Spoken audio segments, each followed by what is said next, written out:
Good morning. Welcome back to మీ future soldiers ర్యాన్సీ 1-to-1 creators beautiful quotations and motivation stories YouTube channel అనమాట. Thank you for supporting. ఈ విధంగా నాకు support చేయండి. మీరందరూ నాకు సపోర్ట్ చేస్తున్నందుకు, లైక్ చేస్తున్నందుకు, షేర్ చేస్తున్నందుకు, నన్ను ఉత్సాహంగా మరికొన్ని మోటివేషన్ స్టోరీ చేయడానికి నాకు సపోర్ట్ చేస్తున్నందుకు థ్యాంక్ యూ వెరీ మచ్. ప్రతి ఒక్కరికి ధన్యవాదాలు. చాలామంది నా వీడియో చూస్తున్నారు, లైక్ చేయడం మర్చిపోతున్నట్టున్నారు. కంపల్సరీ లైక్ చేయండి. కొత్త వ్యూవర్స్ ఎవరైతే నా ఛానల్ నా వీడియో చూస్తున్నారో కంపల్సరీ సబ్స్క్రైబ్ చేసుకొని బెల్ ఐకాన్ క్లిక్ చేసి పెట్టుకోండి. దానివల్ల నేను చేసేటువంటి కొత్త వీడియోస్ నోటిఫికేషన్ రూపంలో మీకు డైరెక్ట్ వచ్చేస్తాయి అనమాట. మిస్ కాకుండా ఉంటుంది చూడడానికి మీకు. ఈరోజు మీరు తమిళనాడు చూసారు కదా, మాట్లాడకండి, వేటకారంగా కాదు అనేది తమ్మునేలు. ఈ బ్యూటిఫుల్ స్టోరీ గురించి ఇప్పుడు ఎక్స్ప్లెయిన్ చేస్తా. అసలు ఎందుకు వచ్చింది ఈ స్టోరీ, ఆ ట్యాగ్ లైన్ ఎందుకు ఉంది, ఆ తమ్మునేలు ఎందుకు పెట్టాను అనేది చూద్దాం. మరి ఒక చిన్న గ్రామంలో, ఇక్కడ సన్నివేశాలు కానీ నేమ్స్ కానీ ఓన్లీ ఫర్ కథ వరకే తీసుకుంటున్నా, ఎవరిని ఉద్దేశించి కాదు, గుర్తుపెట్టుకోండి. ఒక చిన్న గ్రామంలో ఒక సూరజ్ అనే ఒక బాలుడు ఉండేవాడు. అతడు చాలా మంచి మనసున్నవాడు. కానీ కొంతమంది పిల్లలు అతన్ని వెటకారంగా చూసేవారు. అతడు బుద్ధిగస్తుడని, చిత్తశుద్ధి లేనివాడని అనేవారు. అందుకని బుద్ధిగస్తుడు కాదని, చిత్తశుద్ధి అంటే మనసు లేదని చెప్పేసి అనేవారు. కానీ సూరజ్ ఎవరికి చెడు చేయకుండా ఉండేవాడు. అంటే ఎవరికి చెడు చేయబోయేది, హాని కలిగించేవాడు కాదు. అది అనే ఒక మనస్తత్వం అన్నమాట.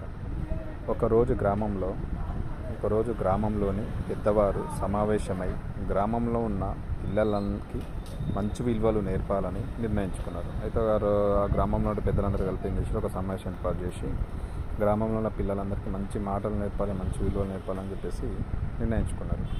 వారు ఒక అంటే శిక్షకుణ్ణి తీసుకున్నారు. పిలిచి పిల్లలకు మానవత్వం, సంస్కారం, నైతికత గురించి చెప్పమన్నారు. ఒక గురువుని తెచ్చారు. శిక్షణ అంటే ట్రైనింగ్ ఇచ్చేవాడిని.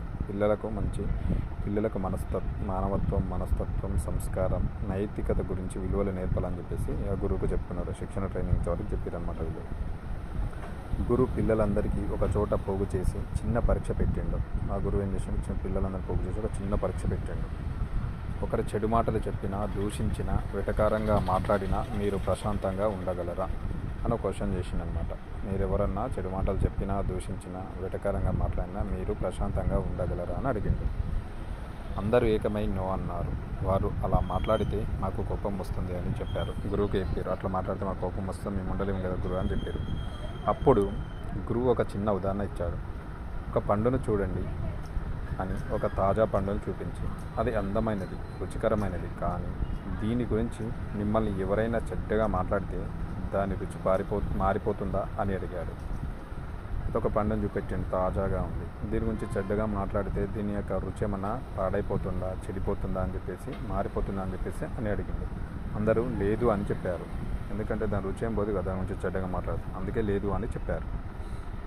అలానే మన మనసు కూడా ఎవరైనా వెటకారంగా మాట్లాడినా మన మనస్సును తక్కువగా భావించకూడదు. ఎవరైనా మన గురించి వెటకారంగా మాట్లాడినా మన మనస్సును తక్కువగా భావించకూడదు అని చెప్పింది. మనం నిజంగా ఎవరో మనం తెలుసుకోవాలి. మన గురించి మనం ఎవరు అనేది మనం తెలుసుకోవాలి, ఇతరులు తెలుసుకోవాల్సిన లేదని చెప్పింది. నిన్ను వెటకారంగా చూసేవారు నిజమైన విజయం అంటే ఏంటో తెలుసుకోలేరు. నిన్ను ఎప్పుడైతే వెటకారంగా ఎవరైతే చూస్తున్నారో వాళ్ళు నిజమైన విజయం ఏంటో అనేది వాళ్ళు తెలుసుకోలేరు. వాళ్ళ మాటల్ని పట్టించుకోకుండా మన ప్రయాణంలో ముందుకు వెళ్ళాలని చెప్పిండు. సో వాళ్ళ మాటలు మనం పట్టించుకోకూడదు, మన ప్రయాణం ఏందో మనం ముందుకు సాగిపోవాలని చెప్పేసి పిల్లలకు చెప్పిండు అనమాట. అందరూ ఆశ్చర్యపోయారు. అప్పటి నుండి గ్రామంలో పిల్లలు ఎవరిని వెటకారంగా చూడకుండా మంచి మాటలతో ప్రోత్సహించడం మొదలుపెట్టారు. అప్పటి నుంచి ఆ గ్రామం నేర్చిందంటే పిల్లలు వాళ్ళు ఎవరిని వెటకారంగా చూడలేదు, ఎవరి గురించి వెటకారంగా మాట్లాడలేదు, ఎవరిని చెడుగా చూడలేదు, మంచి మాటలతో వాళ్ళను ప్రోత్సహించడం మొదలుపెట్టారు. సో అప్పటి నుంచి మనకి ఇది మోటో ఏంటంటే, ఈ యొక్క మోటివేషన్ స్టోరీలో మెయిన్గా మాట్లాడకండి, వెటకారంగా మాట్లాడద్దు, ప్రేమగా, గౌరవంగా మాట్లాడండి. ఇది మనకు ఒక మోటివేషన్ స్టోరీ అనమాట. అప్పుడే మనం ఏదైనా కానీ విజయావకాశాలను పొందడానికి వీలు ఉంటుంది. ఈ మోటివేషన్ స్టోరీ అండ్ వీడియో నచ్చితే కంపల్సరీ ఈ వీడియోకి 1000 లైక్స్ చేయండి. చూసిన ప్రతి ఒక్కరు నాకు సపోర్ట్ చేస్తారనుకుంటున్నాను. 1000 లైక్స్ ఇచ్చి షేర్ చేయండి మీ గ్రూప్లో కానీ, మీ సర్కిల్లో కానీ. కొత్త వ్యూవర్స్ ఎవరైతే నా ఛానల్ వీడియో చూస్తున్నారో కంపల్సరీ సబ్స్క్రైబ్ చేసుకొని బెల్ ఐకాన్ క్లిక్ చేసి పెట్టుకొని నాకు సపోర్ట్ చేయండి. మరొక మంచి మోటివేషన్ స్టోరీ తోటి మళ్ళీ నేను ముందుకు వస్తాను. Thank you very much. మీ ర్యాన్సీ 1-to-1 YouTube channel motivation and quotations. Thank you very much.